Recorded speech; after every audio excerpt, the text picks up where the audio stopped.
Eid Mubarak.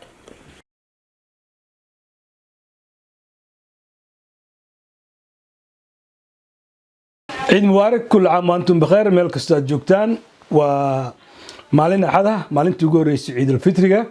وحين جوجنا مقالة ملبون يدلك أستراليا عبد الرشيد أيان عيدا كوري سنة يا بل وحي كجد وانتهي عيده هرب وسوجو عبد الرشيد مقعي عبد الرشيد علي أحمد waxaan joogaa ملبون أستراليا عيد مبارك تقبل الله منا ومنكم صالح الأعمال كنتي وعيد waxaan u malaynayaa inta aynu inagu jirnay inta aan garanayno taariikhda islaamkaba markii u horeysay oo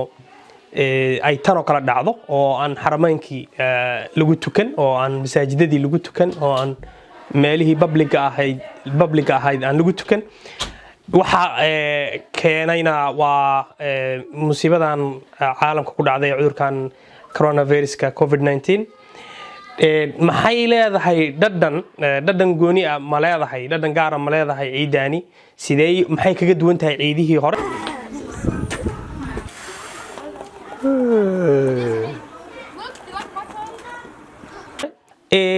ciidani maanta waxba badan kagama duwano ciidihii hore maxaa yeelay inkasta oo aan meelay masaajidadii waaweynaa iyo lagu tukan hadana dadka ilmihii waa farxaysan yihiin dadkii waa farxaysan yihiin farxadii waatana way jirtaa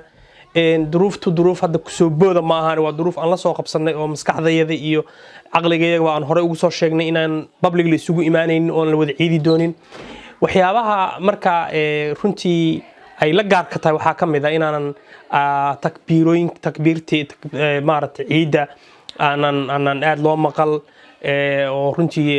dareemisaba inaan u xiisnay in maxaan ku yiraahdaa ilmihii ay meelaha isugu imaan jireen oo ay ku wada ciyaari jireen ama maaragtay ku wada aanay jirin oo farxadii carruurtu ay aad u yaraatay dhinaca marka laga eego isdhaxgalkii iyo xafladihii waaweynaa ee xaafadaha iyo qoysasku isku imaanayeen iyadana inay yaraatay marka waxyaabahaas oo dhan waxay keenaysaa inay ciidani ka duwan tahay ciidihii hore ee inoo soo horeeyay laakiin haatan waa anagaan guriga Ibrahim Baafan joognaa aniga iyo familygayga waa isku nimid isagii carruurtiisa iyo carruurteedu waa kuwa ciyaaraya